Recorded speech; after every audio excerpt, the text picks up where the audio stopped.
It began with footsteps, unexplained, crunching through the fresh Bavarian snow. A quiet farm, isolated by dense woods and mistrust, suddenly became the site of Germany's most chilling unsolved murder. The place? Hinterkaifeck. The year? 1922. The crime? 6 people, brutally killed with a pickaxe. But the most haunting part? The killers stayed after the murders, ate their food, fed their animals, slept in their beds, and vanished without a trace. Andreas Gruber was not a man beloved by his neighbors. Gruff, paranoid, and controlling, he ruled his family farm like a tyrant. His wife, Kazilia, long-suffering, rarely spoke a word.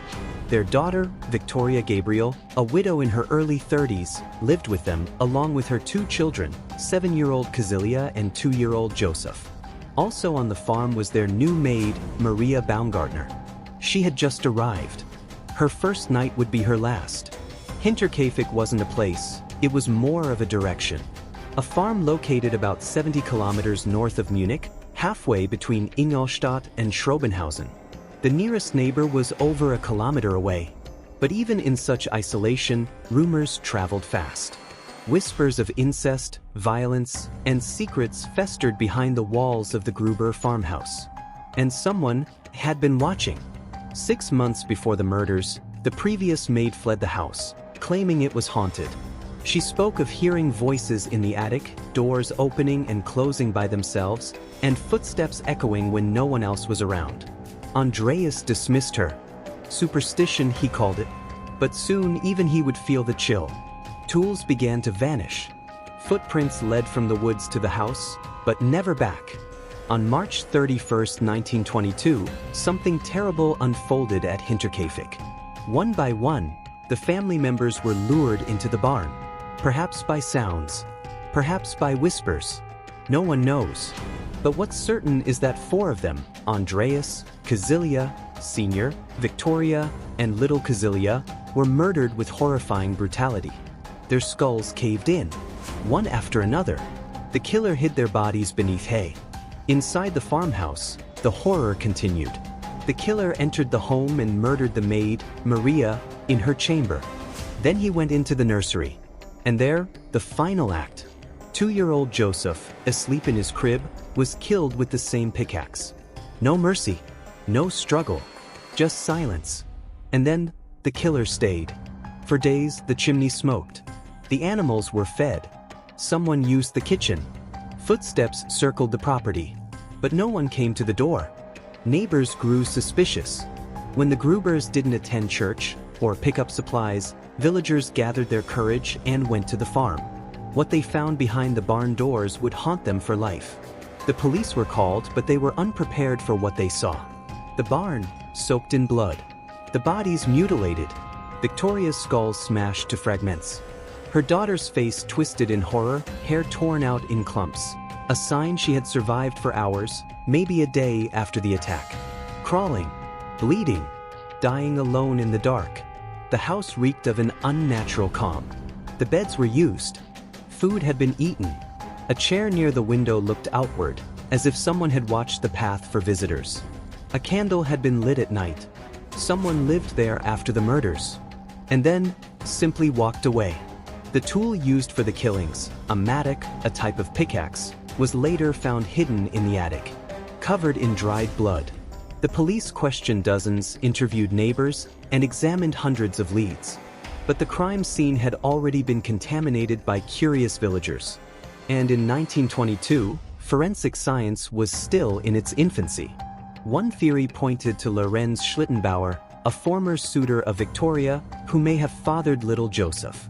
He was also one of the first to discover the bodies and had oddly entered the house alone, unlocking the door without hesitation. How did he know it was unlocked? Why was he calm in the face of such carnage? But Schlittenbauer was never charged. His story changed over time, but there was no evidence to hold him. Some claimed his motive was revenge over paternity disputes. Others believed he was innocent and that the real killer had never been seen. Perhaps he lived in the attic. Perhaps he still does. Another theory? A drifter. Some believed the killer was a war veteran, traumatized, deranged, capable of extreme violence. A man who could stalk his prey silently and survive in solitude. But no one ever found a trace of such a person. No stolen goods. No witnesses. No prints. Nothing.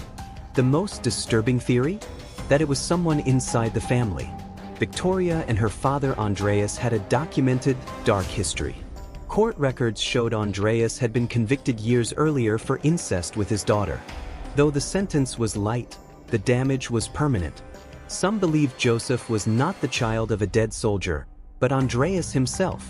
If true, the killer may have acted out of moral outrage or revenge. Perhaps someone knew the truth. Someone who had watched long enough. Someone who wanted to punish not just Andreas, but the entire cursed household. The autopsies were performed in the barn, right beside the bodies. With crude tools and minimal lighting, the local doctor did his best. But the results were vague. The cause of death? Repeated blunt force trauma to the skull. No signs of robbery. No sexual assault. Just pure, methodical killing. As weeks passed, the case grew colder. The farm was eventually torn down. But before demolition, curious onlookers visited in droves, standing in the rooms where blood had soaked the floors. Some claimed they felt watched. Some took pieces of the house as souvenirs. Some never slept well again. The skulls of the victims were sent to Munich for examination. Experts hoped to find clues, fracture patterns, impact angles, anything. But before results could be finalized, World War II erupted. The skulls vanished during the chaos. To this day, they have never been found. In the absence of answers, legends took hold. The story became a ghost tale. Locals avoided the area. Children were warned not to speak the Gruber name. And in every version, the killer was still there. In the woods. Watching. Waiting. Modern investigators have re-examined the case. Forensic analysts, criminologists, even psychologists have tried to make sense of the slaughter. Some believe it was a crime of passion. Others see it as calculated, even ritualistic. A cleansing. An execution. Documentaries and books have reignited interest. Some internet sleuths believe the killer returned to town years later, living among them in disguise. Others are convinced the killer died that night, perhaps even one of the victims wrongly identified. But with no DNA, no weapons, and no witnesses, theories are all we have. Perhaps the most heartbreaking aspect is the silence. A family destroyed, children murdered, and no one held responsible. Justice never came to Hinterkaifeck. Just fog, fear, and the chilling knowledge that evil sometimes walks without a name. In recent years, the case file has been digitized. German police released what little evidence remains. But it's scant. The photos are grainy. The statements contradictory. The theories endless. And yet, the questions remain as sharp as ever. Why did the killer stay? Was he proud? Reliving the crime? Or was he simply cold, needing shelter? Why feed the animals? Why light the stove? Why linger when he could flee? And what about young Kazilia, whose body showed signs of life after the attack? Why did no one hear her cries? Did she die knowing her family was gone? Alone in the hay, surrounded by blood? To this day, crime historians revisit Hinterkaifeck, searching for meaning. But the deeper they dig, the more unsettling it becomes. Not just for what happened, but for what it says about us. About our need to explain horror. About our fear of the unseen. Every unsolved case becomes a mirror, and Hinterkaifeck reflects something primal. The terror of isolation. The danger of secrets. The nightmare of being watched, and not knowing until it's too late. There are no more witnesses. No more confessions. Just a farmhouse that no longer exists, a family buried in graves without skulls, and a killer who may have walked away as calmly as he arrived. Perhaps the greatest horror of Hinterkaifeck is not that the killer was never caught, but that he was never truly gone. His footsteps still echo in the snow. His silence still screams. And the barn, in memory, still hides 6 broken bodies beneath its hay. And so, nearly a century later, Hinterkaifeck remains an open wound in the history of crime. A case so cold, even time won't touch it. We tell the story not for answers, but as a warning. Evil doesn't always knock. Sometimes, it waits in the attic.